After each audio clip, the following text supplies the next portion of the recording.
சமவேலைக்கு சம ஊதியம் கோரி சென்னையில் 8வது நாளாக ஆசிரியர்கள் போராட்டத்தில் ஈடுபட்டு வருகின்றனர்.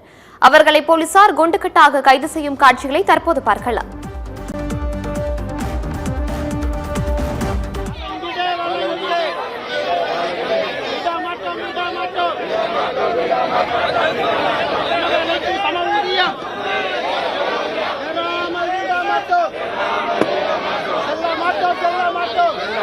செல்ல மாட்டோம் செல்ல மாட்டோம் செல்ல மாட்டோம் செல்ல மாட்டோம் செல்ல மாட்டோம்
போக மாட்டோம். சிஎம் சார் வரணும், அமைச்சர் சார் வரணும், எங்க கோரிக்கை வெள்ளு வரை போக மாட்டோம். சொன்னதை அவங்க செய்யணும். செய்யாம ஏமாத்துறாங்க. இந்த தேர்தல்ல அவங்க ஏமாந்து போவாங்க. 200 டார்கெட் சொல்றாங்க, 20 கூட வர மாட்டாங்க. எங்களுக்கு செய்யலைன்னா அவங்க கண்டிப்பா வர மாட்டாங்க. 20,000 குடும்பம் இருக்கும். 20,000 குடும்பத்துல 10 லட்சம் ஓட்டு இருக்கு. ஏற்கனவே தபால் ஓட்டுல இந்த ஆட்சி ஜெயிச்சு வந்துச்சு 45 தொகுதியில. இந்த ஆட்சியை நீடிக்கணும்னா, மீண்டும் வரணும்னா இந்த கோரிக்கை நிறைவேறணும். இல்லன்னா ஸ்டாலின் ஆட்சி இதோட முடிஞ்சு போச்சு. தமிழ்நாட்டில் இருக்கக்கூடிய கிராமத்தில் இருக்கக்கூடிய பிஞ்சு குழந்தைகளோட மனசாட்சி நாங்க, அந்த மனசாட்சியோட தான் நாங்க இங்க இருக்கிறோம். நாங்க எங்க குழந்தையோட முகம், முகம் நாங்க தொடக்கப்பள்ளி ஆசிரியர்கள், சின்ன குழந்தைகளோட கிராம மூல முடுக்க இருக்க குழந்தைகளோட முகம் நாங்க. எங்களை ஏமாத்துறது அந்த குழந்தைகளை ஏமாத்துறதுக்கு சமம்.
We need justice. We need justice. We want freedom.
teachers. We are teachers. We need justice. We need justice. We need justice. We need equal pay. We need